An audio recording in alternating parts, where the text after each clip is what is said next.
Vakratunda Mahakaya Suryakoti Shamaprabha Nirvigham Gurume Devo Sarvakayeshu Sharvada Saraswati Namastuvyam Varade Kamarupini Vidyarambam Karishyami Siddhir Bhavadu Mishada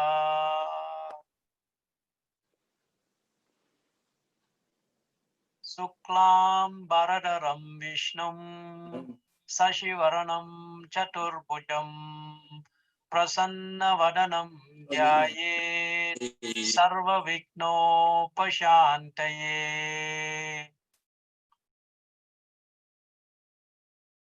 Let's salute Lord Hanuman, who is present wherever Ramayana is being read and wherever the names of Lord Rama is being chanted. Yatra yatra Raghunatha Kirtanam Tatra Tatra Kristamasta Kanchalim Bashpavari Paripurna Lochanam Marutim Namatta Raksha Shantakam. Kujantam Ramarameti Maduram Maduraksharam Aruhya Kavita Shakam Vande Valmiki Kokilam. So before we look at the session 11, this is session 11. Let us review what we have covered in session 10.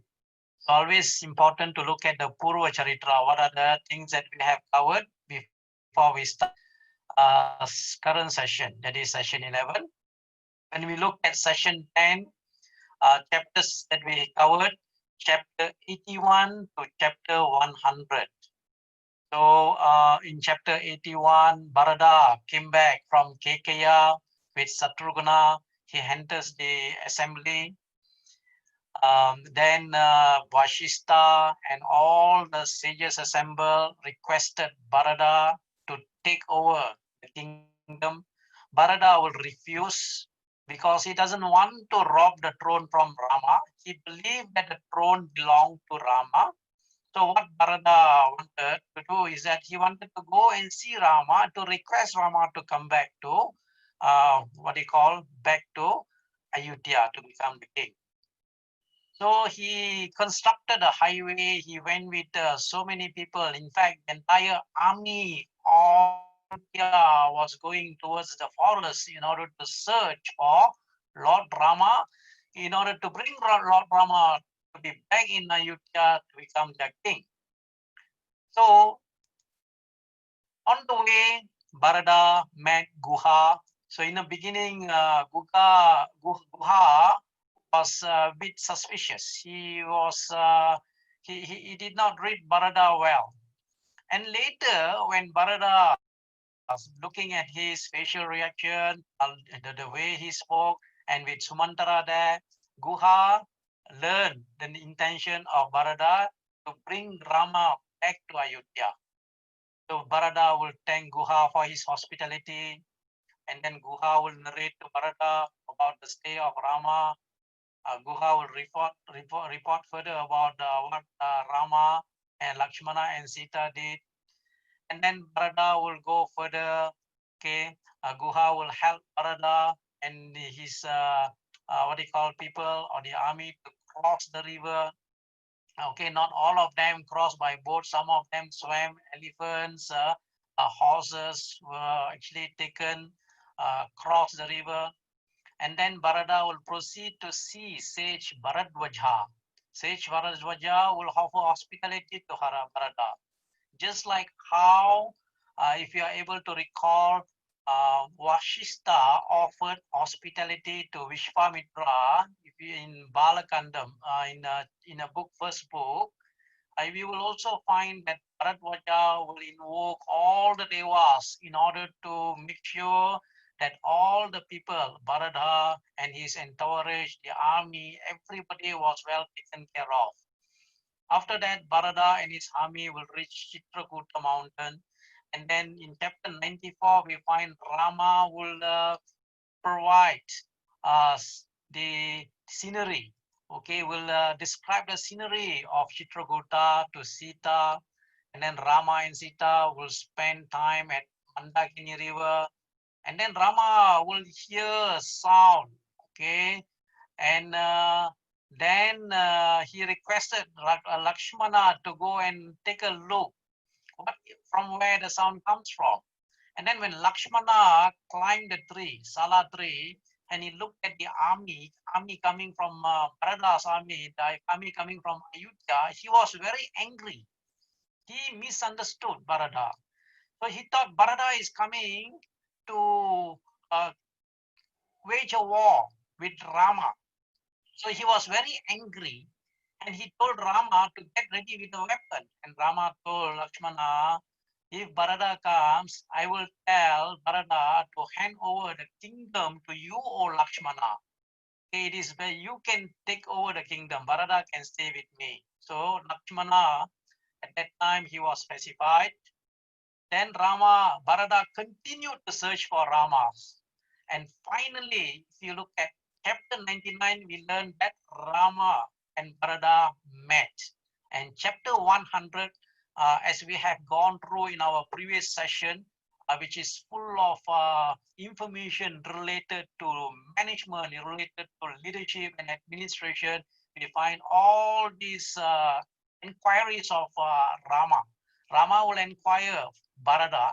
In the questions that was asked by Rama to Bharata, a lot of information, knowledge related to how a state, how a country should be administered, how a country should be governed. So what you have learned in chapter 100, it is more like the characteristics, the essential principle, the essential information on how to run a state, Rama Rajyam.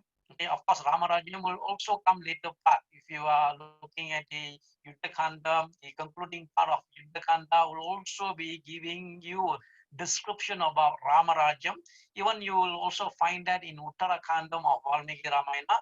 But if you are looking at the very detailed information, chapter 100 will provide you with that. Okay, and I have shared with you additional information with some of the relevant slokas in chapter 100 on the what do you call Rama's the discourse on leadership, management, and administration to Bharata. So that we have completed session 10. In our session 11, okay, this session is going to be session 11. We are going to look into chapters from 110 to 119. So you have to remember, Ayodhya Kandam consists of 119 chapters. So in session 11, we are going to conclude Ayodhya Kandam of Srimad Valmiki Ramayana. So chapter 100, Bharata will inform Rama about Dasaratha's death. Bharata will request Rama to be back in Ayodhya to become the king. And when Rama heard the news of Dasaratha's death, he fainted, he lost consciousness. So in fact, although in chapter 101, we find that there was a mention of Bharata about Dasaratha's death, but he mentioned that the king has gone to heaven. Not directly it was mentioned. So it was like only after Bharata reminded Rama again of the death of Dasaratha, and Rama fainted. That you will find in chapter 103. To those of you who have read the readramayana.org, the what you call the preliminary readings that I have given to you, you will find only in chapter 103, Rama will properly hear that from Bharata that Dasaratha has passed away, and he will faint and will lose consciousness. And then after that, others will console Rama. Okay, then it will continue with Vashista. Okay, and then the Kausalya, Sumitra, Kaikeyi, and the others will go to the hermitage of Rama. Okay, then of course Rama will request, Bharata will request Rama to accept the kingdom. He will give many reasons, many arguments why Rama should go back to the kingdom, go back to Ayodhya and take the kingdom. And Rama will tell Bharata about Dasaratha's promise and why he should remain in the forest and why Bharata should be ruling the kingdom. Okay. Then we have a sage that is named Jabali. Jabali is also one of the sages who are in the court of Dasaratha, who was in the court of Ayodhya. He tried to persuade Rama to accept the kingdom, but he uses a different way. He uses a different philosophy, which we are going to cover it later in our discussion.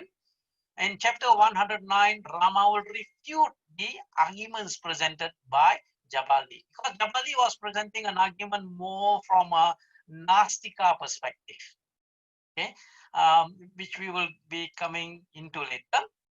Then chapter 110, Vashista will give the details of creation of the world to Rama and also ancestors of Rama. Again, ancestors of Rama will be narrated in this chapter, chapter 110. If you are able to recall in Balakandam, before the marriage of Rama and Sita, the ancestors, the lists of names of ancestors of Rama will be narrated there. And again, you will get the details in chapter 110. And then Vashista again will urge Rama to grant the prayer of Bharata, sages also. And then finally, when they find that the purpose of Rama, those sages who are there knew that there is some purpose behind Rama's banishment to the forest. They will request Bharata to accept Rama's words and keeping Rama's sandals. So, okay, then finally they will have no choice, but Bharata will have to go back to Ayodhya. So Bharata will take the sandals of Rama and he will ascend the chariot and then he will go to Ayodhya. And then in Ayodhya, he did not live in Ayodhya. He will proceed to a place called Nandigrama, a village called Nandigrama. And then he will rule Ayodhya from Nandigrama, where the sandals would be installed as the king. So it is called Paduka Pattabhisheka. Paduka, the sandals. Sandals will be enthroned as the representative of Rama. And then after that, Rama will move around in the forest. He will notice the anxiety of all the sages who are living there due to the demons, the Rakshasas who are in the forest. And Rama will also at that time will decide to leave Chitrakuta mountain because she reminds him of Bharata and also people of Ayodhya. And then he will meet sage Atri Muni. So sage Atri's wife is very famous. She's known as Anusuya. Anusuya will give instruction to Sita on Sri Dharma. Earlier, if you are able to recall in Ayodhya Kandam, Rama will be giving some of the information about Sri Dharma to Kausalya, his own mother. Here, Anusuya will be giving instruction to Sita about Sri Dharma. And then Sita will show gifts of Anusuya. Anusuya will give a lot of ornament to Sita and it will be shown to Rama as well. So that means Ayodhya Kanda will be completed in chapter 119. Okay. Now, looking into chapter 101. Okay. Rama. This is after 100. Chapter 100, if you are able to recall, was all about the administration, management and administration. So here in chapter 101, Rama will then ask Bharata, oh, Bharata, Now please tell me, why have you come to this forest, abandoning your peaceful place in Ayodhya? So tearfully Bharata will reply to Rama, "Oh Rama, please grant me this boon. Return to Ayodhya and be our king." This is the prayer of all our friends and relations, of all the people of our kingdom. Bharata fell at the feet of Rama and touched him with his head. And Rama lifted him up and fondly embracing him and said, "Oh Bharata, my heart recoils from unrighteousness, adharma." In this context, unrighteousness, it is adharma. Shall I set aside dharma for the sake of kingdom? Be not disturbed, O Bharata. I do not find any fault in you in the least. I do not hold you responsible for what has happened. Please do not blame your mother either. There are words that the Rama will say. If you can go through the detailed sloka, it will be good for you to go through this in a detailed sloka. I just summarize it. It says that the elders have the freedom to do what they please with their wives and children and disciples as per the codes of Dharma. Hence, father too was justified in what he did. Whether he installed me on the throne or sent me to the forest, he has the right. He had the right to do what he pleased. It is even so with our mothers, O Bharadha. We are born to obey their command. Pitruvakya Paripalanam. It's a very important concept where the, the importance of father and mother and their command and their words will be given by Rama to Bharata. So he will further say that when our mother has commanded me to live in the forest, how can I go against it? Even so, you have been commanded to rule Ayodhya, you should obey too. So here, if you take a look at the note here, it must be noted. This is a commentary from Krishna Sharma I'm presenting here. It must be noted that Rama makes it clear that neither Kaikeyi or Dasaratha crossed the line of Dharma in what they have done. Uh, Kaikeyi was legitimate in demanding the boon. If you really analyze, the boon was given by Dasaratha to Kaikeyi during the war with Sambasura. And Dasaratha at that time, as I say, is Dasaratha is somebody who will uh, who will say something and then he will regret later. So here, Dasaratha at that time, when Kaikeyi demanded for the boon, Dasaratha had no choice but to give the boon as demands from his wife Kaikeyi. So Kaikeyi, provoked by Mantara at that time, felt scared of imagined dominance of a co-wife Kausalya over her. This is because of the company of Mantara. Mantara poisoned the mind of Kaikeyi. But you want to blame Mantara also. Mantara was doing her duty. Mantara was entrusted to take care of Kaikeyi when she was sent from Kekeya to Ayodhya. Now, Kaikeyi thought she could prevent this fate by using the boon. So, but she did not understand it was not that simple. She did not know that she was throwing the entire kingdom into crisis, chaos, and her own life into terrible disgrace, and that her own son would disown her. This was a condition of Kaikeyi because of the bad company or bad advice from the Mantara. Now, Bharata replied, "Being younger, O Rama, I am ineligible for the throne. I am born by this rule of conduct." Now, Bharata will present his argument that in our dynasty, in the dynasty of Ishwaku, it has always been the eldest son who will be enthroned. How can we violate this rule? People speak of king as a man who rules righteously, leading the state to prosperity, they call a superman.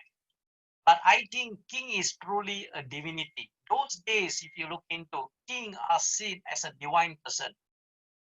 Even now, if you look into Thailand, okay, Thailand now they are having a problem with the king in Thailand. If you do some search about what is happening to the current king of Thailand, the previous king, King Bhumipol, was I have been several times to Thailand, even for conferences. I have seen the the princess was that, and the way they treat the princess, and then it is like you won't find any other place. They have a very high respect for the king.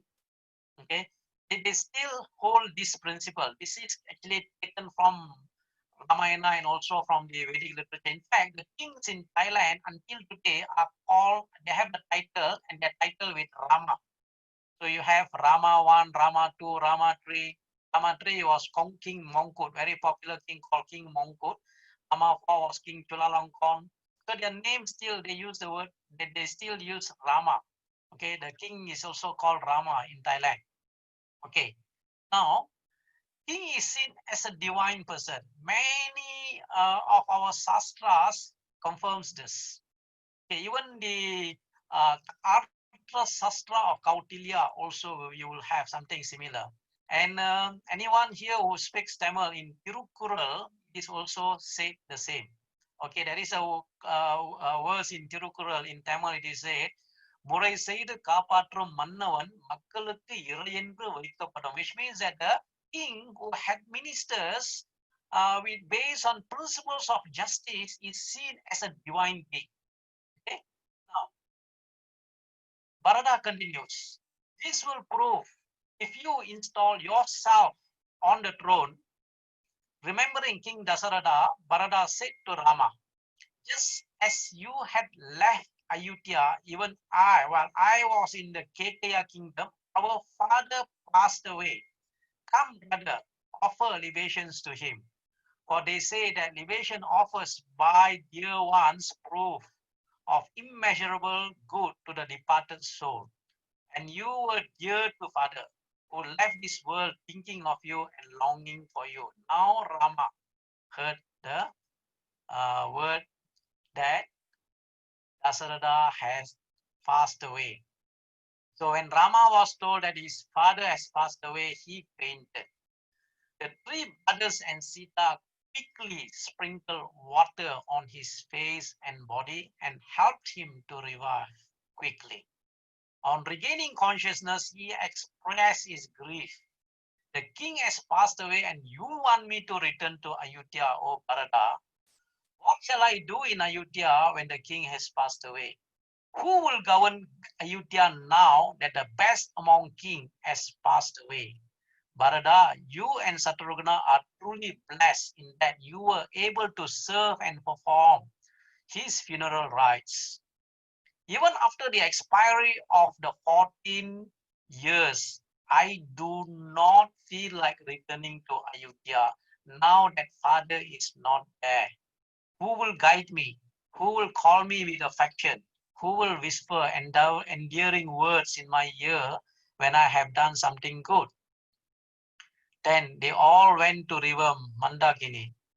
Standing in the water, Rama offered libations of water for peace of the departed soul. May this water offered by me serve you, O king, who had joined our forefathers. He then offered the pulp of ingudi tree mixed with fruits. Pray, please, accept this, O king, for this is our food. Indeed, what food a man eats, that indeed he offers to God's too. Now after this, he returned to his heart along with his brothers and Sita. The entire forest and the hillside resounded to the mourning of the brothers. The members of Bharata's army and entourage, which was stationed at some distance, heard this heart-rending noise, and they were greatly distressed.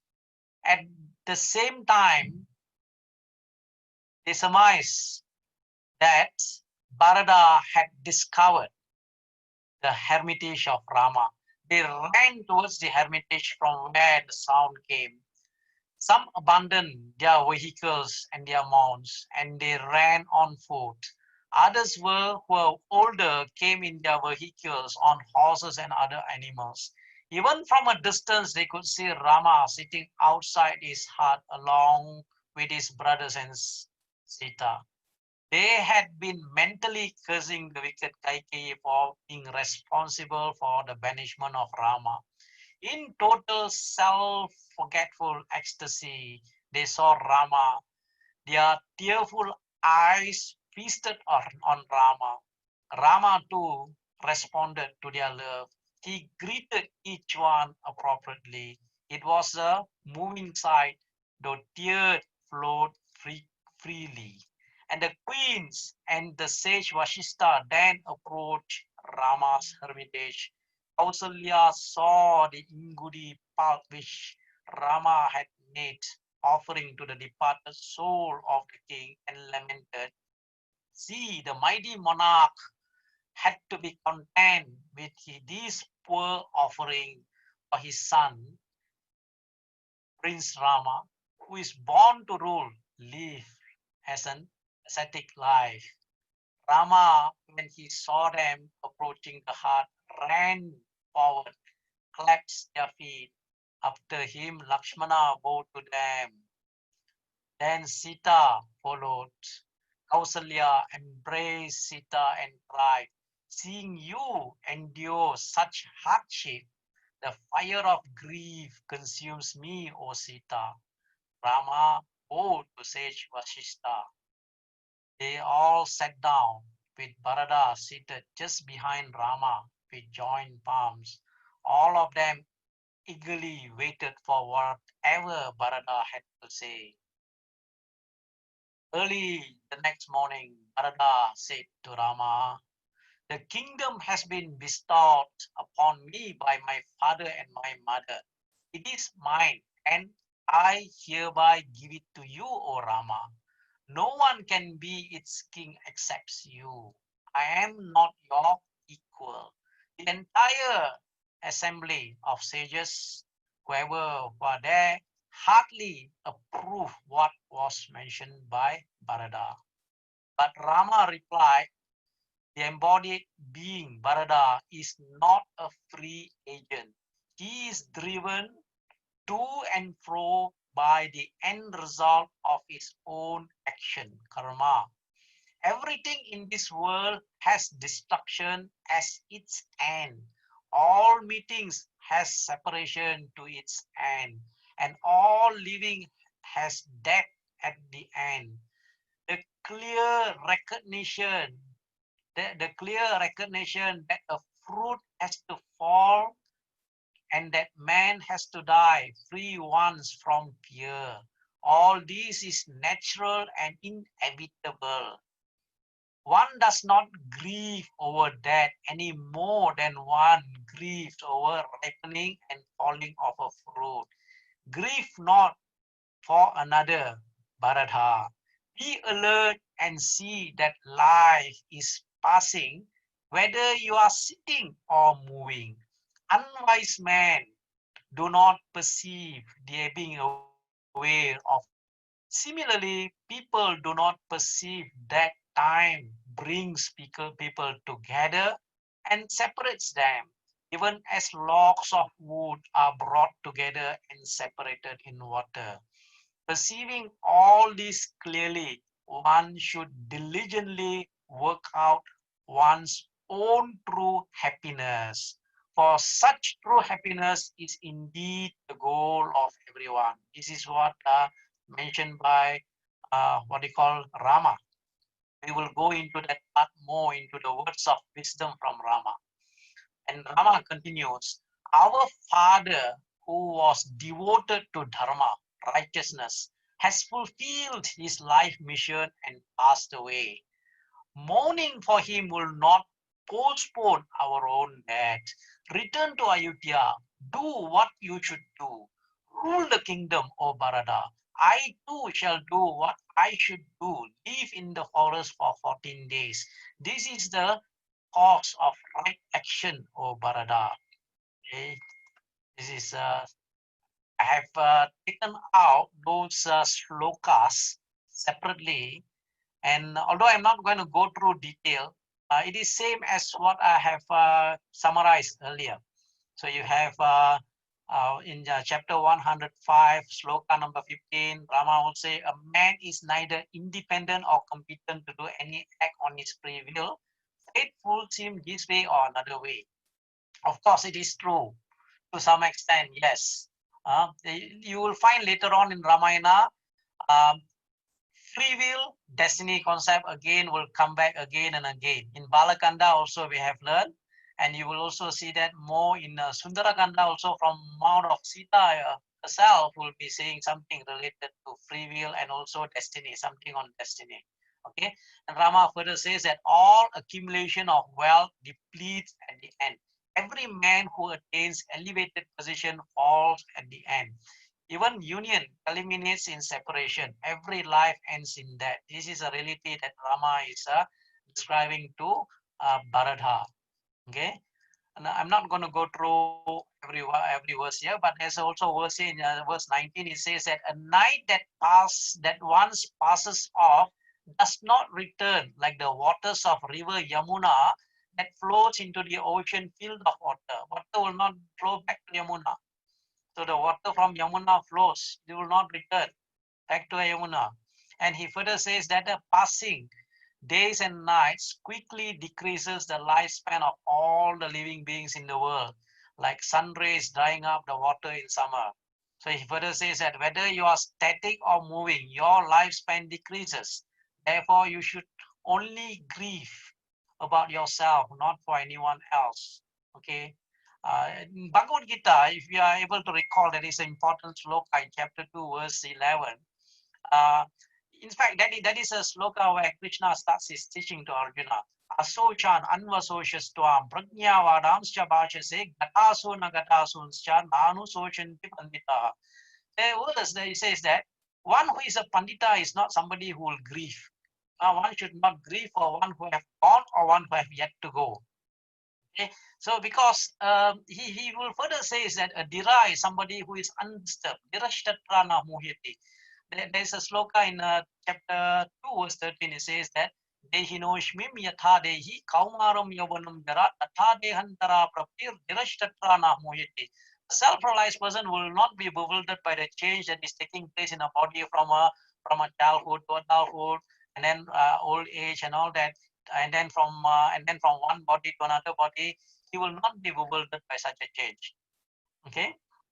And another sloka here in sloka 24, it says that people rejoice when the sun rises and rejoice when the sun sets, but they are unaware that the decline of the one's life span of their own. So these are all some of the words of wisdom. Okay, and he further says that nobody can escape its destiny, their destiny. Okay. Now let me go into. Okay, further there are more on these wisdom words from Lord Rama. A wise man holding on to his fortitude of all circumstances should not avoid such occasion of grief. These words of lamentation and this crying. O best of men, if a man aspires to conquer higher world, he should remain virtuous, compassionate, and obedient to his preceptors. Now, similar to what Rama had said, I'm taking one from Mahabharata. So if you are taking Mahabharata, there will be at the concluding part of Vana Parva of Mahabharata, which is also a book of horrors in Mahabharata. Mahabharata, Vana Parva is a third book. Adi Parva, Shabha Parva, Vana Parva, Virata Parva, then you go Udyoga Parva, Bhishma Parva, it goes on.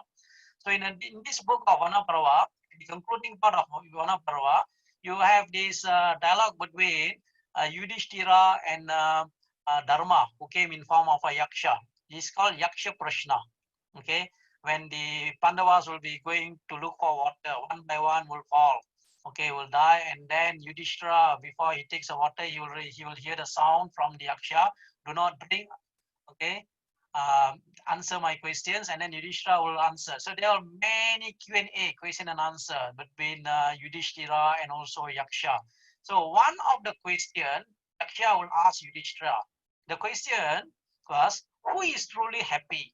Who is the great? What is the greatest wonder? And what is the part? And what is the news? And then Yudhishthira will reply, who is truly happy? Yudhishthira will reply, he who has no debts is truly happy. That means not only the monetary debts. I'm talking about the debts that there are 5 debts.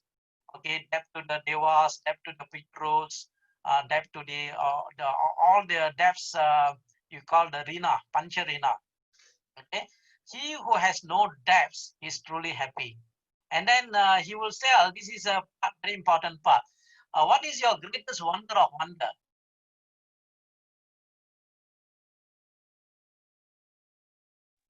Okay, can you hear me now? Okay, what is your greatest wonder of wonder? Yudhishthira will answer that the most amazing thing is that even though every day one sees countless living entities going to the abode of Yama, yet those who live thinks and acts like they are going to be here forever. This is my greatest wonder of wonder. This is what Yudhishthira will answer to Yaksha. Okay, and oh Lord, what is the greatest wonder? Argument leads no conclusion, and the Shrutis are different from one another. Okay, Shrutis is what is being heard. The Vedas, the 4 Vedas are the Shrutis. There is not even one Rishi whose opinion can be accepted by all. The truth about Dharma and the duty is hid in the cave of our hearts. Therefore, that alone is the path along which the great have trod. This world of full ignorance is like a pen. The sun is the fire. The days and nights are the fuel. The months and the season constitute the wooden ladle. The time is the cook that is cooking all the creatures in the pan. Okay, this is the news. So when he asks, what is the news? He answers this. The world is full of ignorance like a pen. Sun is the fire. Days and nights are the fuel. The months and season constitute the wooden ladle. The time is the cook that is cooking all creatures in the pan. That is the news. This is the news. This is the answer given by Yudhishthira. So in this case, we are looking into Bharata. Bharata is being put in a difficult situation. Rama is also put in a difficult situation. Every one of us in our life, at times we might be facing extremely difficult situations in life. You might be looking at very, very difficult situations where you have Dharma Shankata. Dharma Shankata looking into when there is a conflict of dharmas, conflict of between Shura Dharma and also other types of Dharma. Shura Dharma and conflict with Ashrama Dharma, Vanashrama Dharma, and other types of Dharma, even Rita Dharma. Okay, so what people have to do, what we have to do, okay, how we have to overcome this difficult situation. So here, the answer is that based on the Shastra, one has to be inspired by the larger principles of Dharma. I think rather than sometimes the bigger Dharma, like Mahabharata, it says that in the Mahabharata, to protect a family, a person can be sacrificed. To protect a village, a family can be sacrificed. To protect a state, a village can be sacrificed. To protect the what they call country, a state can be sacrificed. So there are different principles of Dharma we learn from the Mahabharata, even we find from the Ramayana as well. So inspired by looking into the greater Dharma, understand that the faith is universal, universality of the faith. Develop the awareness that we are all limited to some extent. Our life in this world is limited. So we have to always remember that. Contemplate on the nature of existence. Transient nature, it is temporary. It is called ashashvatam. Ashashvatam means it is temporary. Okay. And then appreciate the importance of time. And if we want to do something, when we have time, do what we want to do. Like whatever that we have, our duties, make sure we do according to the time, according to the whatever it is that we have to go through in our life. Okay. So difficult scenario in their life, we are looking into from the Bhagavata Purana and also the Mahabharata. We have the case of in Bhagavata Purana, Gajendra, the elephant called Gajendra, who had no other options. He tried fighting with the crocodile for years. He was trying to fight with the crocodile. He was unable to fight with the crocodiles, and his strength was diminishing. Crocodile was pulling him into inside the lake, because the moment you go, the elephant goes inside the water, the crocodile, his strength is going to diminish. Crocodile will have the upper hand.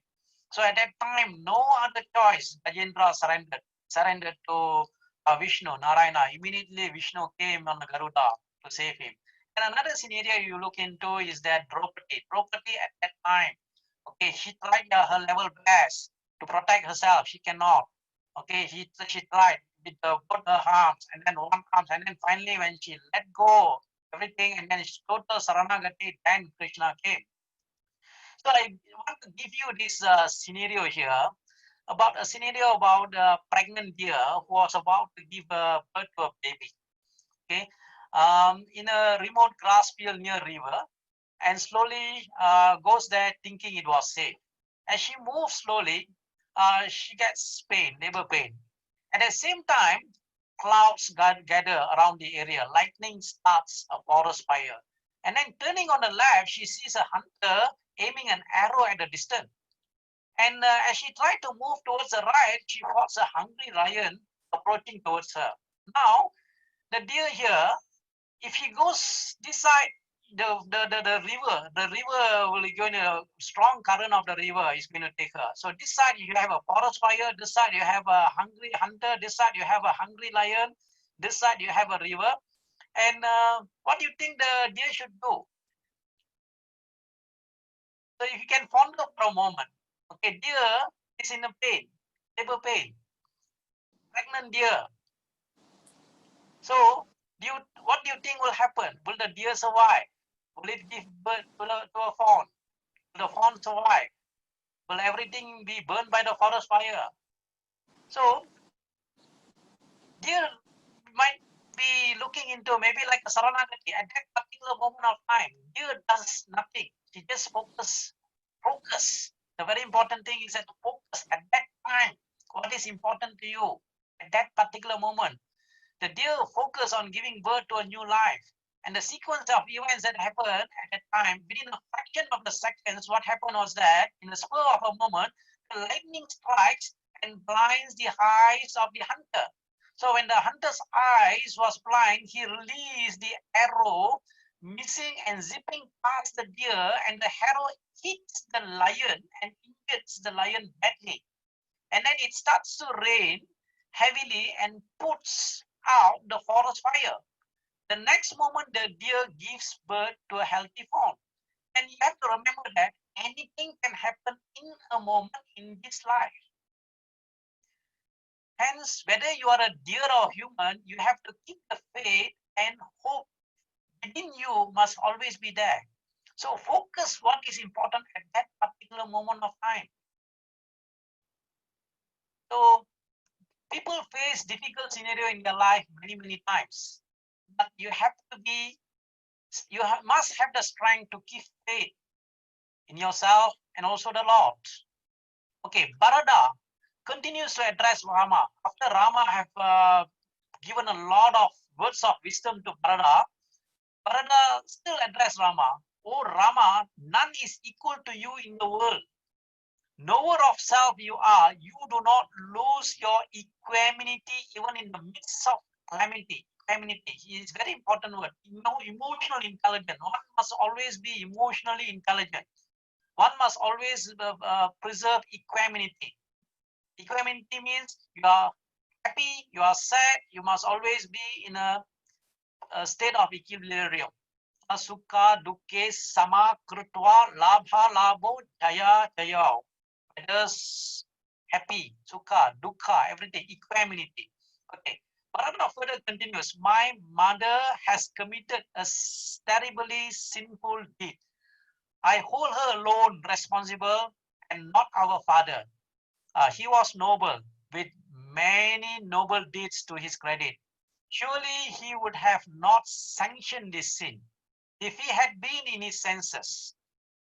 His action confirms that the truth of all ancient saying that one's mind get muddled when death is near. So he's saying about Dasarada. Something like a saying that they say, Vinasha Kale Viparita Buddhi. Vinasha Kale Viparita Buddhi, and the time when of destruction comes, the mind will be bewildered. As a worthy son of our Father, it is proper for you to set aside these error committed by him. He's saying, Father, I have committed an error. Error at the time when his death is near, his mind had bewilderment of his mind. So it is proper for you to set aside this error committed by Father. For such has been declared by to be the duty of a dutiful son, to rectify the error of his father. If you do so, you will have saved me, my mother, and also my father from sin. It is a prince's duty to ascend the throne and righteously rule the kingdom. I cannot take your place. I have brought all the priests and the ministers with me. Let us consecrate you for the throne here and now. If, however, you do not concede, I shall also stay with you in the forest. Rama, however, remained unmoved. And the people seeing this were proud of Rama for his firmness, firmness, and were unhappy because he could not crown himself king. They applauded Bharata. See, Bharata is trying to present the argument. Rama is also presenting the argument.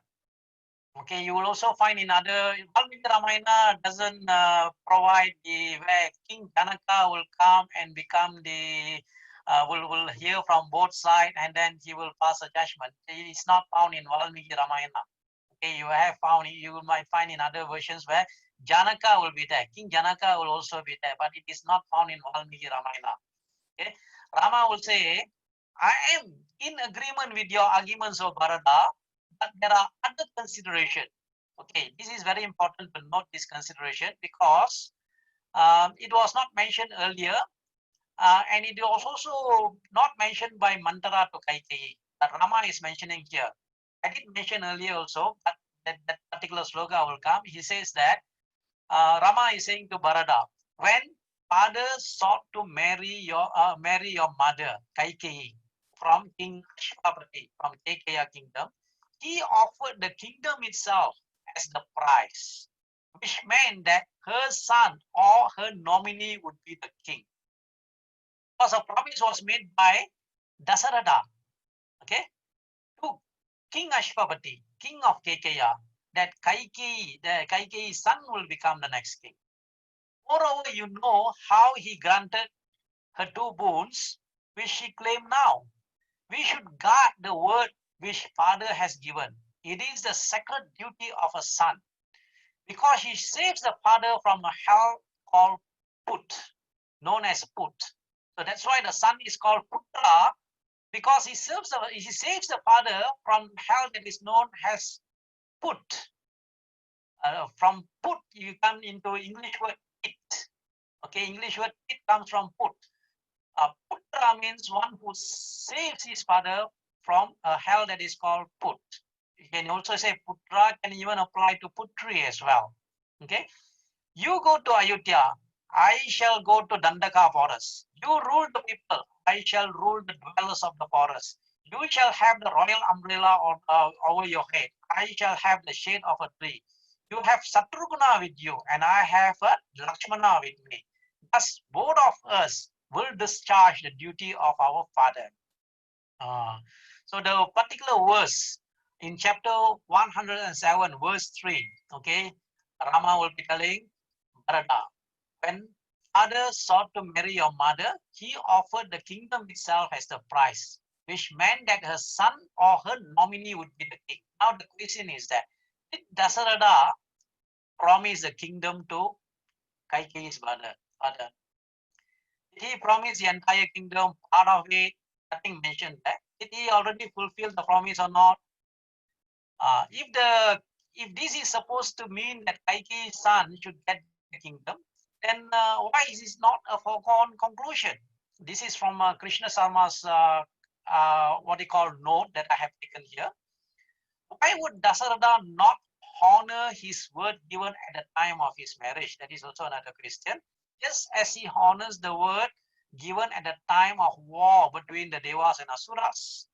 Why would he even consider crowning Rama? You have to remember that in the beginning of Ayodhya Kanda, when Dasaratha wanted to crown Rama, he wanted to do it immediately. At that time, he knew he didn't want to call even Bharata and Shatrugna. He didn't want to send any message. You have to remember that only two kings were not invited.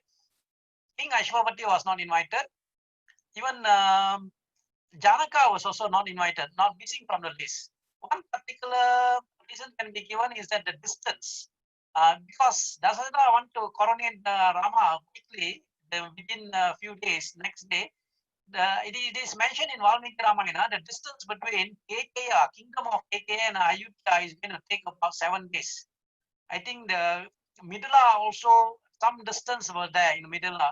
I cannot remember exact number of days in the traveling that took for Dasaratha to go into Midula Puri, and then from Midula they came to what they call Ayodhya. So Ashwapati, King Ashwapati was not invited, and then King Janaka was also not invited. And then one more thing to take note is that why this was not brought up by Mantra or Kaikeyi or Vashishta or Sumantra or anyone else or Rama himself earlier. Nothing was, Mantra did not even mention about the promise. Definitely Mantra would have known, but Mantra did not mention that to Kaikeyi, but it was mentioned by Rama to Bharata. Okay, now, while the discussion was going on between Rama and Bharata, one of the preceptor, one of the sage in the court of King Dasaratha called Jabali, okay, he intervened in the dialogue. He said, "Oh Rama, it is not proper that one sticks to one word. But you have not taken this improper war in the first place. The war was not taken by you, O Rama." And then he further says that, "O Rama, no one is related to anyone in this world, O Rama. Everyone comes alone and goes back alone. Only a madman will think someone is his father, his mother, his brother, his relative.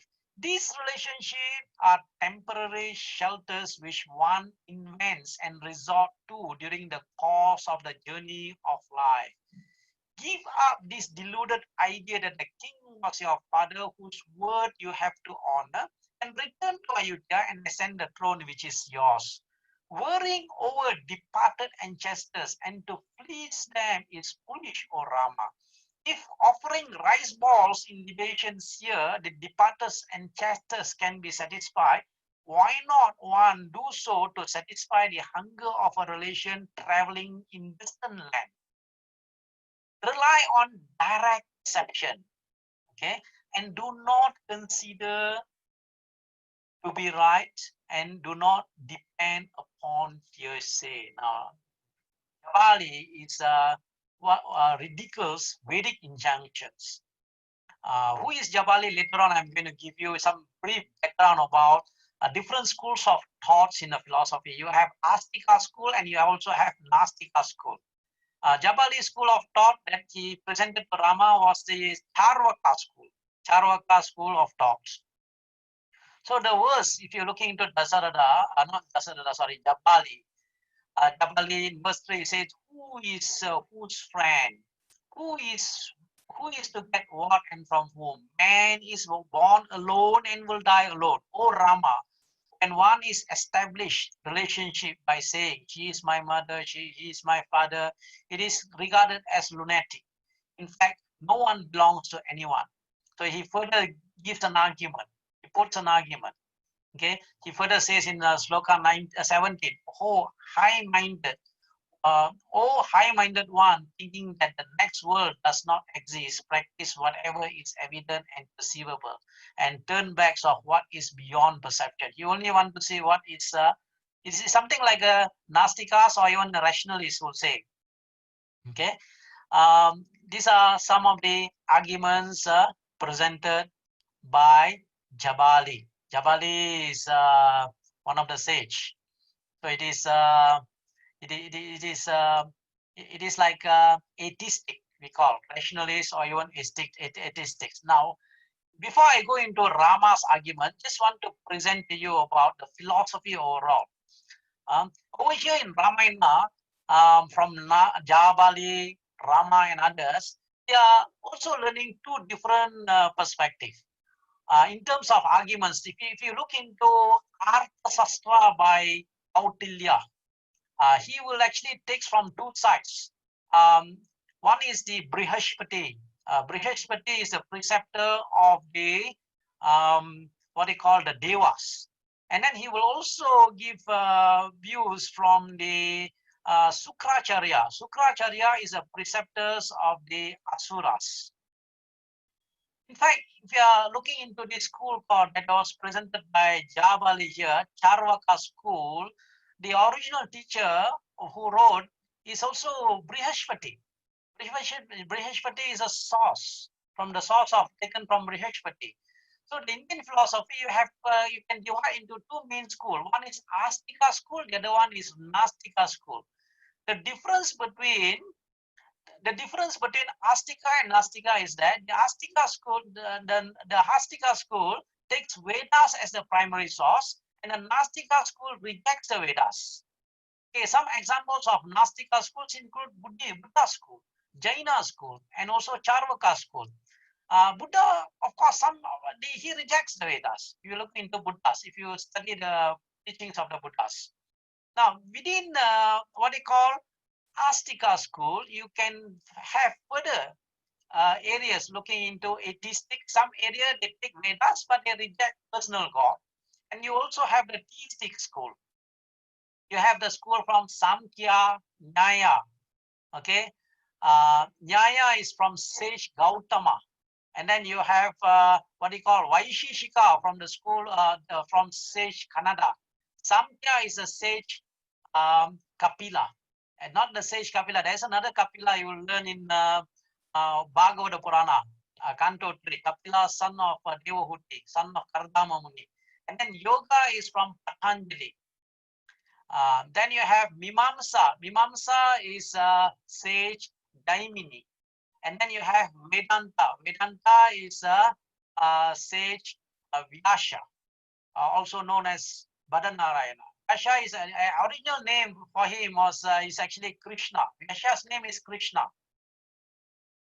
Krishna Dvaipayana, because he was born in an island, he was known as Krishna Dvaipayana. He was born to Satyavati and Parashara, Muni Parashara. You remember Satyavati later will marry Santanu, and then from Satyavati, Vichitra Virya, what you call Chitrangada, all will be born, okay, from Satyavati. Okay, so that is Vyasa. Okay, and then this Vedanta, you can also have different philosophy, Advaita, Vishishtadvaita, and also Dvaita, and so on. So these are the philosophers, these are their systems.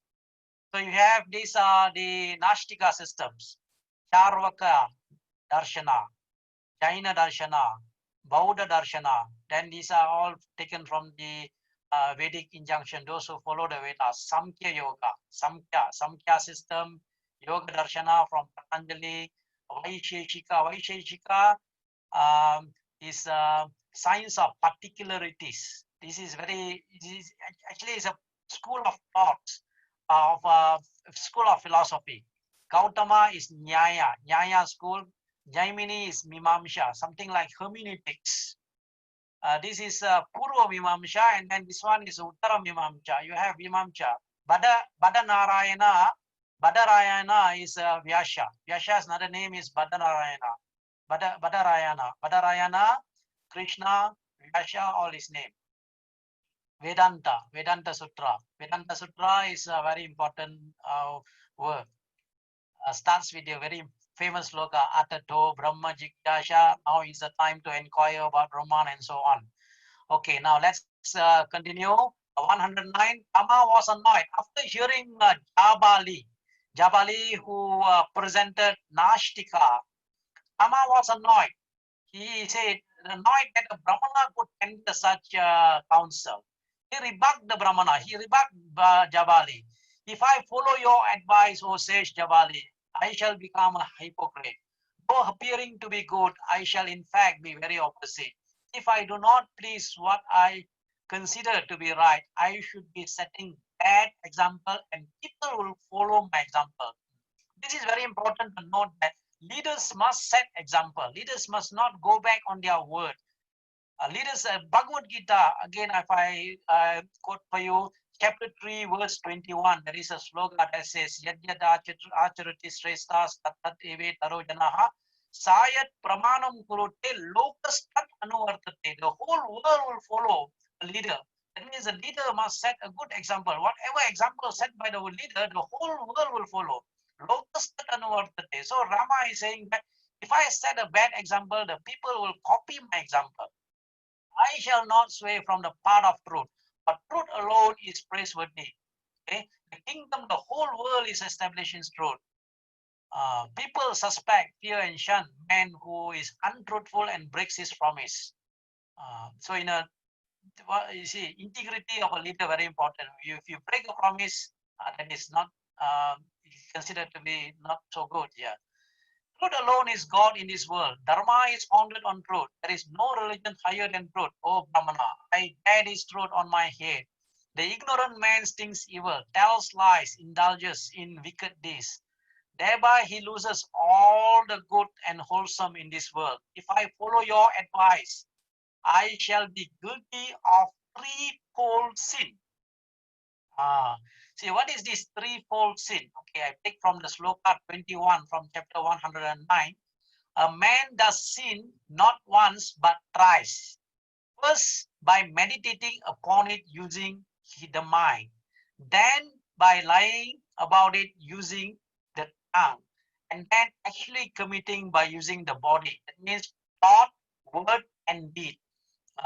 Some of you are familiar with the Stephen Covey, 7 Habits of Highly Effective People. All he says that all things are created twice, first mentally, then physically. Okay, mental, of course, here we look into mental, and then verbal, then you go into physical. Okay, you can even say from Ramayana we learn 3: mind, words, and deeds, and the behavior. Rama continued, I shall dwell in this forest, discharging my duty to father. Having come into this world of activity, one should engage oneself in a right action. Then Jabali said, Oh Rama, I'm not an unbeliever, nor do I say what the unbelievers say, nor does unbelief exist. In accordance with the time, I have become a believer again. In due course of time, I shall become an unbeliever. What I said has served its purpose. It is expressed my and people's eagerness that you should be the king, and he had brought out your glory as firm adherent to truth. This is Jabali. Jabali said he has said that for Rama to come back to Ayodhya, to return to Ayodhya. So here Rama's words of wisdom, a lot of words of wisdom told by Rama. It is only the character that tells whether a man is highborn or not, brave or not, proud of his manliness, honest or dishonest. So the character. A friend of mine wrote a book called A plus B C. That is attitude plus behavior is equivalent to character. Attitude plus behavior, character. This is his presentation. He presented in that way. Okay. So other words he says about truth, satya, paramo dharma.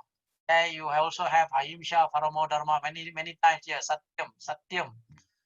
Okay, truth is God. The goddess of wealth always takes refuge in truth. Truth is root of everything. It is supreme and there is nothing above it. So he further says, I'm always true to my promise and I'm born by truth.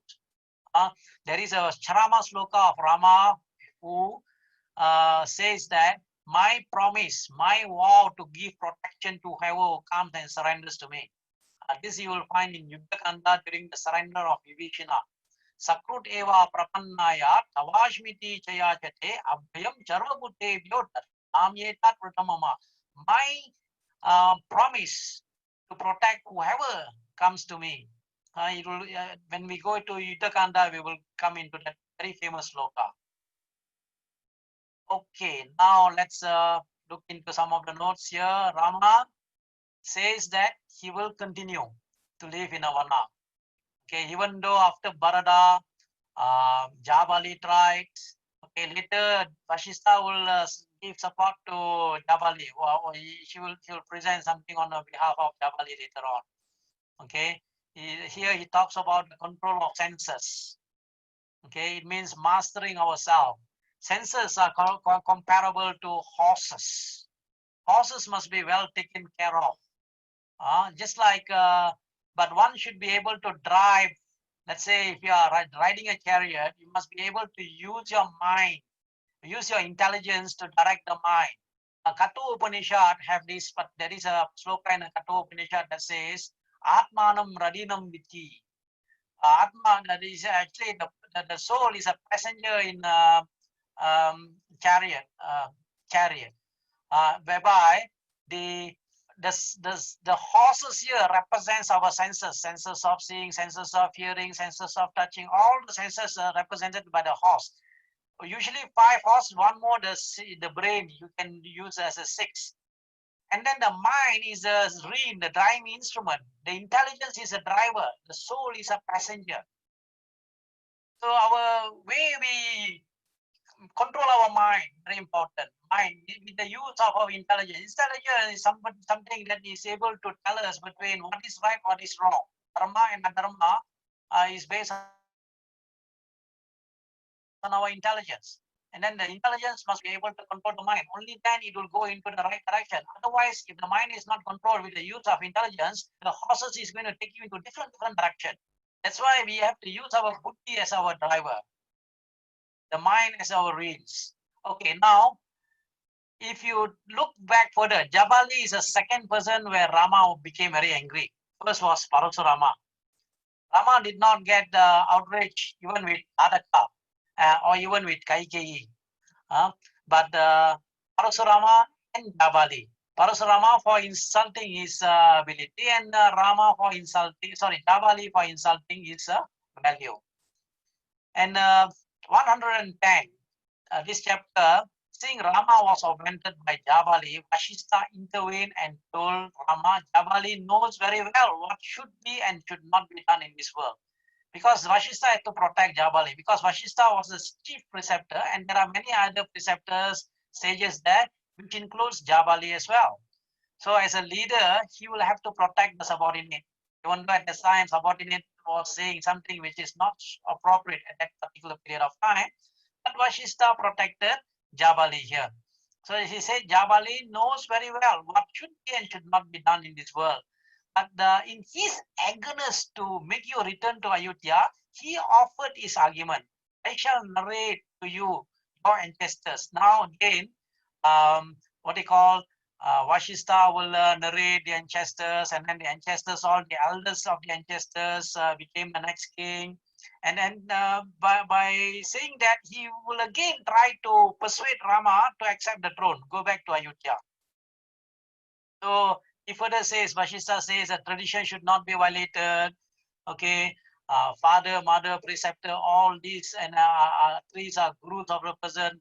Father only gives birth to him. Preceptor gives the highest wisdom. Therefore, it is called guru. By following my advice, you will not be incurring sin. Vashista is telling, I'm your guru. Follow me. You have to follow your guru. First, follow your father, follow your mother. Guru is also very important. Okay, Rama again was inflexible. So he submitted to the sage. The debt a person owes to his father and mother is indeed great. for all the loving and tender service he received from them, in feeding him, in putting him to sleep, in speaking sweet words to him. Such a father's command that I should go to forest, I will not falsify. Very important. Pitruwakya Paripalana.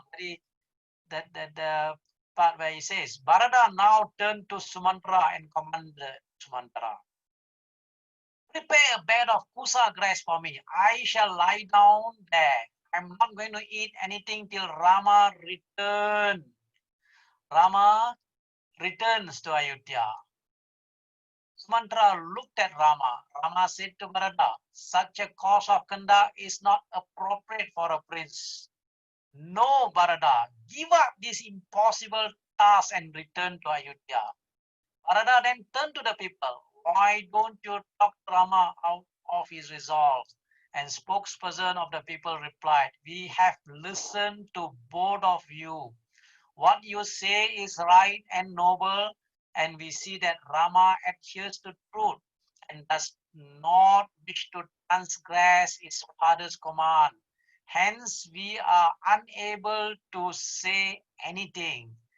Now, Bharata made a last attempt. He said, all of you know that I will not covet the throne, nor desire banishment of Rama. If Rama insists on staying in the forest, I humbly offer myself as his substitute. Let Rama return to Ayodhya. But Rama replied, no, a commitment entered into our father cannot be nullified by either you or me. To find substitute would not be truthful. Adherence to the commitment. I shall fulfill my part, Bharata. So should you fulfill your part. And the sages who assembled, witnessing this divine event from their invisible realms, all of them lauded the righteous conduct of both brothers. Thinking that the purpose of Rama is to annihilate Ravana, and if Rama returns to Ayodhya, this will not work. They now turned to Bharata and pleaded with Bharata to accept Rama's advice. He too wished to see Rama fulfill the promise of the father. Rama felt greatly encouraged by the counsel of sages and he sang their glory. Bharata made one last attempt. He prepared fundamental arguments. O Rama, you are equally obliged to adhere to family tradition, to lend ear to the prayers of myself and your mother. Moreover, I cannot rule the kingdom. All the people want you to be their king. Once again, Bharata fell at the feet of Rama, clapped them on his head. And again, Rama put Bharata on his lap and said, you are endowed with natural and genuine humility, O Bharata. With that, you can rule the entire world. The moon may become bereft of light. The Himalaya may be bereft of snow. The ocean may break its bounds, but I will not dishonor the promise given by my father. This is a very important sloka too. Okay? The moon might lose its light, Himalaya might lose its snow, the ocean may break its bonds. I will not dishonor the promise given by Father. And this my request to you, whatever have been Mother Kaikeyi's motive in doing what she did, you should continue to treat her as your mother. Sage Vashishta suggested a compromise. Here you come Vashishta's idea, Vashishta's compromise. Rama should make a gift of his wooden sandals, which will be installed on the throne in Rama's seat. Bharata at once placed a sandal in front of Rama, prayed to him to bless them. When Rama had done so, Bharata bowed to them and said, the business of the state shall be entrusted to these sandals. Okay, O Rama, living on fruits and roots, I shall live outside Ayodhya, eagerly looking forward to your return. And if you do not return the day after the expiry of 14 years, I will enter into fire. Rama agreed. The brothers and mothers took leave of Rama with tearful eyes. And with tearful eyes, Rama re-entered the hut. Bharata is a very detailed, actually, the part where the sandals was girls given, put some gold on the sandals was also there. You can find it from the original sloka, original reading that I have sent to you. Rama's words of wisdom here. The course of actions that the parents always do in respect of their son, the benefits they confer on him according to their resources, the way they lull him to sleep and clothe him, the affectionate words they always speak to him, and the way they bring up all these cannot be replaced. These are the roles, parents' role in upbringing their children, mentioned by Rama in verse 9 and 10 of the 111 chapter. So again, Rama says, this is important sloka again. The moon may lose its lights, Himalaya may lose its snow, the ocean may break its bond, but I will not dishonor the promise given by Father. So in Rama's conversation, Rama and Bharata's conversation, when you do the reading from the chapter, 11 chapter of Valmiki Ramayana, lot of words of wisdom. Words of wisdom in handling difficult situations in life. We learn about how to handle difficult situations in life.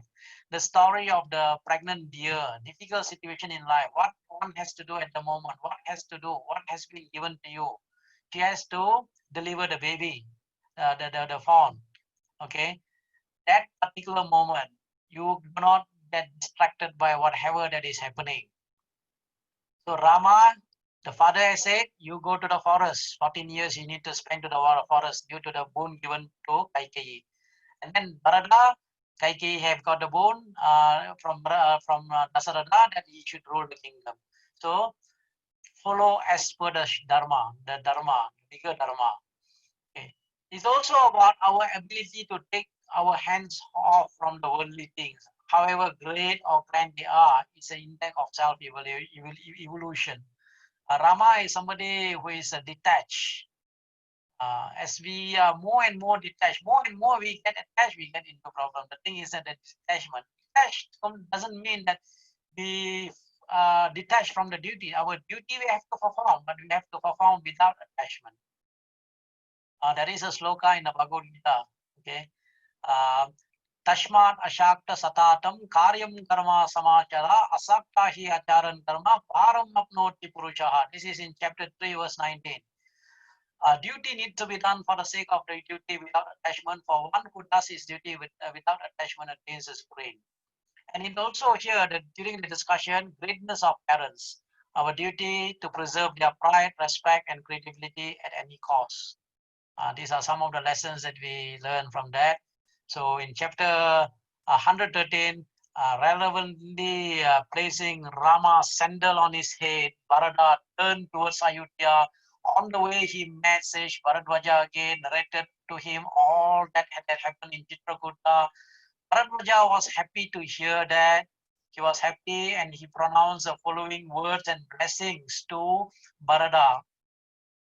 It is no wonder that all the noble qualities abide in you, O Bharata. All the noble qualities abide in you, O Bharata. Even as the water seeks the lowly spots on the earth, you are truly humble. Blessed is the father that has a son like you. Okay, this is what mentioned to Bharata by Bharadwaja. Then Bharata entered Ayodhya. So Ayodhya now has completely devoid of joy, of no sign of prosperity. It's a city that is in mourning, mourning for the late King Dasaratha, mourning for the exile of Rama. Bharata said, surely because of my brother have left the city, it has lost all its splendor. So as soon as his mothers has entered their apartments, Bharata made an announcement. He made a decision. He decided that he made a decision. He told everybody, I will proceed to Nandigrama. Okay, Nandigrama is outskirts of Ayodhya, and I shall dwell there, enduring this great sorrow caused by my separation to Rama from Rama. And the councillors agreed to the proposal. All the way to Nandigrama, Bharata held Rama's sandals devotedly on his head. On arrival at Nandigrama, Bharata announced again, this kingdom has been given to me on trust by my brother who has been given these precious sandals of his, which will attend all the welfare of the kingdom. I shall manage this kingdom as a trustee during the period of Rama's absence. Trustee. Bharata didn't rule the kingdom. He ruled the kingdom as a trustee of Rama. In fact, Rama's sandal ruled the kingdom. In fact, the sandal was enthroned in as a representative of Rama. So the Paduka Rajya, it is actually said by commentator, during the time 14 years after Dasaratha passed away, 14 years before Rama came back, Ayodhya was ruled by Paduka. It was Paduka Rajya run by Bharata. Immediately on his return, Bharata said, immediately on the return of Rama, I shall hand the reins of the kingdom to him, and I shall rejoice when he wears these sandals on his feet once more. Thus, even now I place the burden of state upon Rama, upon his sandals. Thus I absolve myself of the sin of usurping the throne. That Bharata, there's a glory of Bharata. The noble Bharata took up residence in Nandigrama, clad in bark and with metal locks gathered on the crown of his head. He himself held the royal umbrella on Rama's sandals. He offered all the edicts to the sandals for approval before issuing them. He enthroned and crowned the sandals of Rama, remaining subordinate to them, carried out the administration of the kingdom. Whatever work that has to be undertaken, whatever decision that has to be made, whatever tribute had to be received, Bharata offered all these to the sandals of Rama at first and took the necessary action. There is a sloka in the Bhagavad Gita, chapter 9, verse 27. It says that, Yat karoshi, yat ashnasi, yat juhushi dadashi, yat atayashiyo kaunteya, tat kurushva madarpanam. Whatever you do, whatever you eat, whatever you offer in charity, whatever austerity that you do, or do it as an offering unto me.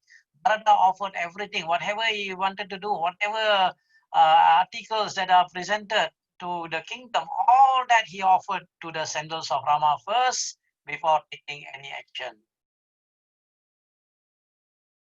Okay, that ends from the Ayodhya. Bharata have gone to Ayodhya, but he did not stay in Ayodhya. He stayed in Nandigrama. He enthroned what we call the sandals as a representative of Rama, and he's ruling Ayodhya as a trustee. And the one that is ruling Ayodhya is a center, Paduka Rajya, but run by Bharata. Okay, now back to Rama, Lakshmana, and Sita. One day, as they proceed further, Rama said he didn't want to stay in Chitrakuta anymore. He had the idea he didn't want to stay in Chitrakuta, but he was roaming around Chitrakuta at that time. He found, he met few sages. He met one elderly sage. Rama inquired, Sir, I noticed there are certain restlessness among the holy men here. From their behavior, I infer that we are caused of it. Please tell me, have I been guilty of any unworthy action? Or my brother Lakshmana has done something to annoy the sages? Or is it Lady Sita who have committed any act indiscretion?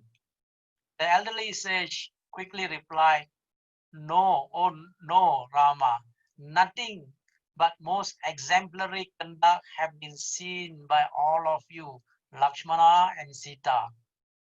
But it is true there are some restlessness among us. It has been caused by a demon called Kara, who is the younger brother of Ravana. He is a cannibal. He has harassed the sages living in Janastana, and now he has turned his attention toward this place. We believe that he hates your presence here. As long as you are living here, so long as the demon will harass the ascetics. Hence, we wish to leave this place and go elsewhere. You also will do well if you move from here. And the hermits left Chitrakuta. Actually, sometimes later, Rama also said to himself, I shall leave this place for other reasons. It was here I met Bharata and my mothers and the citizens of Ayodhya. The memory of that meeting lingers and disturbs mental equilibrium. Okay, this is very important thing also for us to note from Ramayana. Not only from Ramayana, psychologists also will tell you that if that in any particular place that will brings you a moment or even a time of that things that it did not take place well, things that have very something negative to you, it is better to leave that place. Because the more and more you are there, your mind will start to dwell in that particular moment or negativity. So it is better to move to another location or another place. This is what actually is being mentioned by Valmiki here from the mouth of Rama. The memory of that meeting lingers and disturbs mental equilibrium. And the elephants and the horses which accompanied Bharata has also polluted the place. It is better for us to move on. Deciding thus, Rama with Lakshmana and Sita left Chitrakuta and went towards Dantakaranya. Dantaka forest. Aranya means forest. Dantakaranya. Okay, Dantaka. Soon they reached the hermitage of sage Atri Muni, who received them warmly. He called his celebrated wife, very famous wife, Anusuya. Anusuya means one who has no jealousy, or nobody will jealous of Anusuya also. Anasuya. There is also a sloka that says Rama is also without any jealousy, Anasuyaka. If you look at in a chapter, Balakanda chapter 1, there is a sloka where talks about Anasuyaka. Charitrena chako yuktaha sarvabhuteshu koitaha vidvan kakka samartasya kacha. There is a sloka where Atmavan ko jita krodo, Tutiman ko Anusuyaka. Anusuya is also there mentioned there. And asked to receive Sita. Anusuya thereupon took Sita into her heart, and Sita bowed to the venerable lady who thus blessed Sita. Anusuya said, here Anusuya will be giving Sri Dharma again to Sita. And anybody who would like to read further, you read chapter 117 on the dialogue between Sita and Anusuya.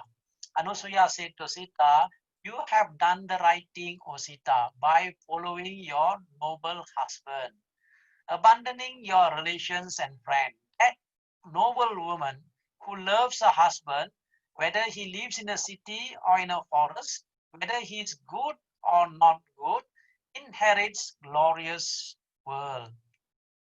Even if he is of bad conduct, lustful and poor, for a noble woman, the husband alone is supreme God. Serve your husband, noble Sita, treating him as your God, you will attain fame here and hereafter.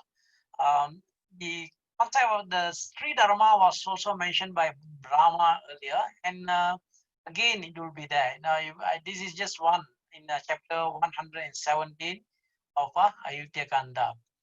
And Sita rejoiced to hear the advice of Anusuya. She said, I am beholden to you for your words of wisdom, O worshipful lady. It is true, even as you said, that a noble woman should treat her husband as God, even if he is of evil disposition. How much more if he is godly as Rama is? Indeed, the way in which I should behave towards him was clearly indicated by my mother-in-law, Kausalya, and even before marriage by my mother herself. And what you have said has confirmed their domination. And that service of husband, the woman has no other forms of worship. And she will quote here examples like Savitri and Rohini and also Anasuya. Sita will say, I remember too the lives of exemplars of this great principle, Savitri. Savitri's story you will find in Mahabharata, you will find Rohini, and then yourself. Yourself means she's referring to Anasuya. Okay, Anasuya was pleased with these words uttered by Sita and said, Sita, I have accumulated a lot of merits by my austerity, tapasya. Please mention any boon of your choice. I shall give you whatever you want. What would Sita want or ask for? Sita remained silent. After saying, she said, your blessings are more than sufficient for me. Admiring her modesty and desirelessness, Anusuya continued, well, then I shall myself choose a boon for you. Anusuya said, it is called Sati Anusuya. Anusuya said, here are divine garlands, dress, jewelries, and cosmetic articles which will enhance the beauty of your limbs. This will enable you to enjoy unfading beauty and thus enhance the delight of your noble husband Rama.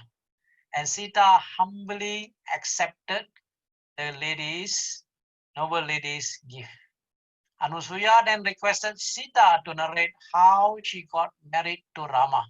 And with great joy, Sita told the story of her birth, her growth as a daughter of King Janaka, of King's proclamation concerning her Swayamvara, the divine weapon of Lord Shiva, of Rama's visit to Mithila with Lakshmana in Sage Vishwamitra, and Rama's firing the mighty weapon. Say, this is again going to be the summary. This chapter, if you read, will be bit detail about all that had happened during the Swayamvara of it will be about the birth of Sita, her growth in Midilapuri, Rama coming to Midila with Lakshmana and Vishwamitra. Okay, and then what they call the marriage with Rama. So here I mentioned to you in Balakanda, I'm saying this. In Balakanda, I mentioned Rama did not accept immediately after the offer of marriage of Sita. He only accepted when Dasarada approved. So here we are getting from Sita herself, will be saying this to Anusuya. Okay, after Rama, okay, fired the weapon, who broke the bow of Lord Shiva, my father immediately offered me in marriage to Rama. He, however, hesitated, not knowing what his father's reaction would be.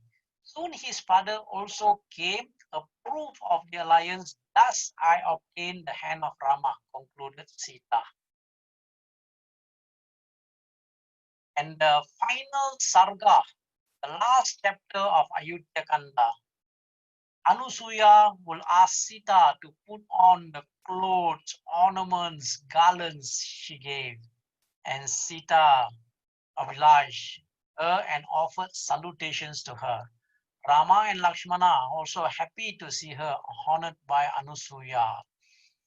Rama stayed for the night there and then proceeds onwards with Sita, Lakshmana, and the hermits of the forest told Rama, Rama, in the forest there are many demons.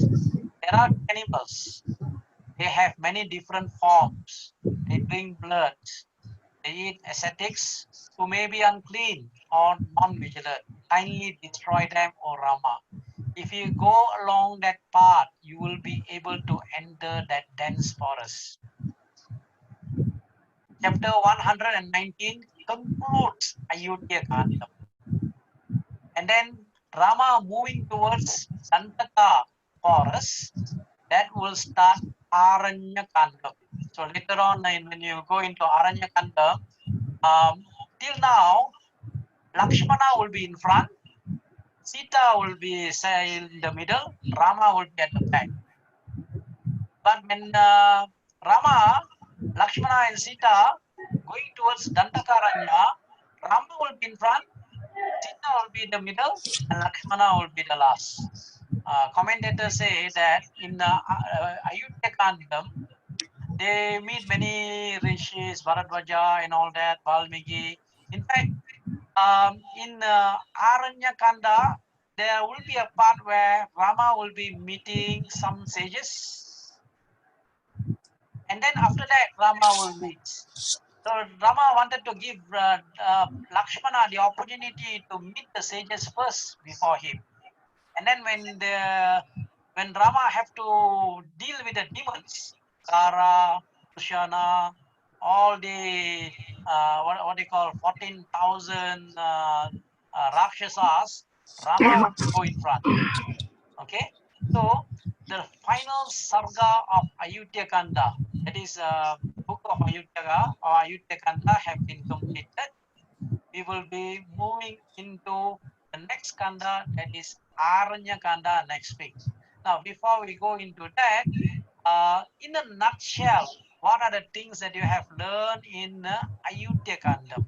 So the chapters, chapter 1 to 6, all about Dasaratha's desire to coronate Rama. Chapters 7 to 14 about Kaikeyi's, Dasaratha's conversation. Kaikeyi demanded the boon after what they call being brainwashed by mantra. And then chapters 15 to 25, Rama's decisions to leave for the forest. Chapters 26 to 40, Rama departed from Ayodhya. Okay, and then after that, Dasaratha was lost his consciousness. Then Rama crosses the river, goes to Chitrakuta. And then chapter 59 to 66, Dasaratha's death, Bharata's arrival from Kekeya kingdom. And then there were efforts to appoint Bharata as a king, but Bharata refused to become a king. He wanted to go and search for Rama. Then from chapter 82 to 96, Bharata reaches Chitrakuta mountain. And 97 to 114, Rama, not 90, 99, sorry, it should be 99 here. 99 to 114, Rama, Bharata's conversation. And then Rama leaves Chitrakuta. And that completes Ayodhya Kanda of Srimad Valmiki Ramayana. And there are lessons. There are many lessons here, many lessons that can be learned from Ayodhya Kandam of Srimad Valmiki Ramayana. It is just you have to read the chapters. As I said to you from the beginning, the coverage of the lectures that we are going through, it's like it is like a 40% or 50%. Okay, 50%. You will be able to gain more when you read. And if you have questions when you are reading, of course you can post the question in the WhatsApp group, or even you can post it here. Or you can even ask here. But this is not a substitute from reading the Ramayana. Read the Ramayana. Okay, I've already given you from week to weekly. I'm giving you the preliminary readings. Of course, if you want to read everything at one go, it might take a longer time, but you read weekly, it will be better. You should be able to follow, and you should be able to understand this Ramayana. I think by the end of the entire class that will be ending in February, what I want is that you teach this Ramayana to other people. Okay, once you have understood the Ramayana well, up to Yuddhakanda, you teach to other people. You can use whatever resources here, you teach to people. Teach people who are around you, to your friends. Then this Ramayana, more and more people will be learning this Ramayana. Ramayana will continue to be narrated in this world. That is, remember, it's a famous sloka. Brahma says to Valmiki, Yavat stashanti giriyaha saritasya mahitale tavat ramayana kataha lokeshu prachareshate. Okay, that's the end of session 11. So if you have questions, okay, you can type. I have there are questions here.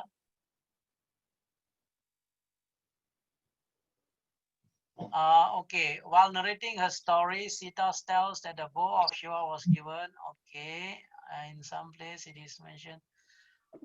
Okay, bow of the Lord Shiva's bow was given. This is one of the questions from the chat. Lord Shiva's bow was given to ancestors of Janaka. Okay, it was given to ancestors of Janaka. Okay. Any other questions? How is it that Buddhists are called Nashtik in sloka? Okay. If you read through the Buddha philosophy, they don't have supreme God. There is not God. But it is you will come into that part later. It's actually very long if I'm going to narrate to you about the Buddhist philosophy. The Buddha actually rejected the Vedas. Buddha came during the time he rejected the Vedas. Now, to re-establish at that time when Buddha rejected the Vedas, many people also rejected the Vedas. So to what they call establish the Vedas, Lord Shiva came in form of Shankara. This is mentioned in Padma Purana. Lord Shiva came in form of Shankara, and he re-established the what they call the Vedas, Vedic teaching. He preached the philosophy of Maya. What it says, Lord Shiva will tell Parvati in Padma Purana, Maya vadam asha shastram prachavanam baudam uchyate Maya heva kalpitam devi kala brahmana murtina. He will be coming in form of brahmana, that is Shankara, to mislead the atheistic philosophers at that time. Buddhism is also one of that. Okay. Where is Paduka Raja? Valmiki Ramayana is not mentioned about Paduka Raja, but we know it is Paduka Raja from many commentaries who have on commentators of Ramayana who say that after Dasaratha it was Paduka, and after Paduka it was what we call Rama. Rama who ruled the kingdom. Valmiki Ramayana mentioned Rama ruled the kingdom for 11,000 years. Chapter, okay, all right. Okay, no more question. Okay, all right, all the questions here. All right, thank you everyone for your attendance. We have completed Ayutthaya Kanda. So next week we will be going into Aranya Kanda, life of the forest life. Rama, Sita, and Lakshmana is moving to Dandaka forest. Okay, Aranya Kanda also a lot of incident will take place, a lot of lessons for us too from Aranya Kanda. Okay, thank you to everybody. Thank you.